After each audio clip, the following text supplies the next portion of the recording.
ఏది విత్తుతారో అదే కోస్తారు అని అంటారు. మరి జగన్మోహన్ రెడ్డి గారు హత్య రాజకీయాలు చేశారు, గొడ్డలి రాజకీయాలు చేశారు, హత్య చేయించిన వాళ్ళతో భుజాలు రాసుకొని తిరిగారు, సొంత చెల్లెళ్లకే వెన్నుపోటు పొడిచారు.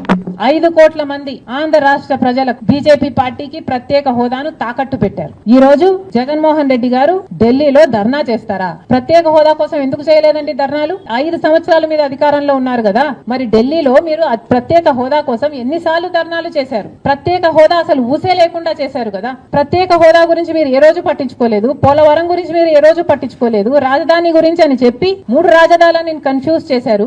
ఆఖరికి కడప స్టీల్ ఫ్యాక్టరీని కూడా మీరు పట్టించుకోలేదు. విశాఖ స్టీల్ మన రాష్ట్రానికే తలమానికం అయినా అమ్మేస్తామన్నా కూడా పట్టించుకోలేదు. ఈ రోజు మాత్రం ఢిల్లీకి వెళ్లి ధర్నా చేస్తారట. మీ కార్యకర్తను చంపేస్తే ఢిల్లీకి వెళ్లి మీరు ధర్నా చేస్తున్నారే, మరి మీ సొంత చిన్నాన్నను చంపేసినప్పుడు మీరు ఢిల్లీలో ఎందుకు ధర్నా చేయలేదు న్యాయం కోసం? జగన్మోహన్ రెడ్డి గారు సమాధానం చెప్పాలి. ఒకవైపు ఇక్కడ అసెంబ్లీ జరుగుతుంది, అసెంబ్లీ జరుగుతున్న సమయంలో మీరు అసెంబ్లీలో ఉండకుండా ఉండే ధైర్యం మీకు లేక ఇలా సాకులు వెతుక్కొని ఢిల్లీ వెళ్తామంటున్నారే, అంటే అసెంబ్లీలో ఏ బిల్లు ప్రవేశపెట్టినా అది ప్రజలకు వ్యతిరేకమైన అది పాస్ అయిపోవాలనా? మీరు ఉన్నదే 11 మంది, కనీసం ఆ బిల్స్ మీద డిస్కషన్ మీకు అవసరం లేదా? మీరు కొట్లాడాల్సిన అవసరం లేదా?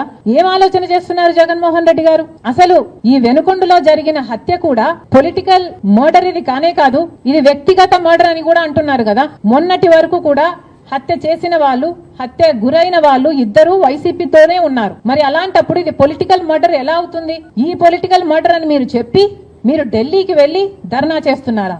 దేనికి? మీ ఉనికి కాపాడుకోవడం కోసం, మీ పార్టీ కోసం అని చెప్తున్నారు. ప్రజలు ఏం ఆలోచిస్తారు? ఈ రోజు వరదలు వస్తున్నాయి మన రాష్ట్రంలో, వారిని వెళ్ళి పరామర్శించాలని మీకు అనిపించలేదు. కానీ వ్యక్తిగత మర్డర్ లో మీ పార్టీకి సంబంధించిన ఇద్దరు కొట్టుకొని చచ్చిపోతే ఈ రోజు మీరు ఢిల్లీకి వెళ్లి ధర్నా చేస్తారా? ప్రజల కోసం మీరు ఎందుకు నిలబడలేదు? మీ పార్టీ వాళ్ళు ఓటేస్తే మీరు గెలిచారా? మీ పార్టీ వాళ్ళ కోసమే మీరు ముఖ్యమంత్రి అయ్యారా?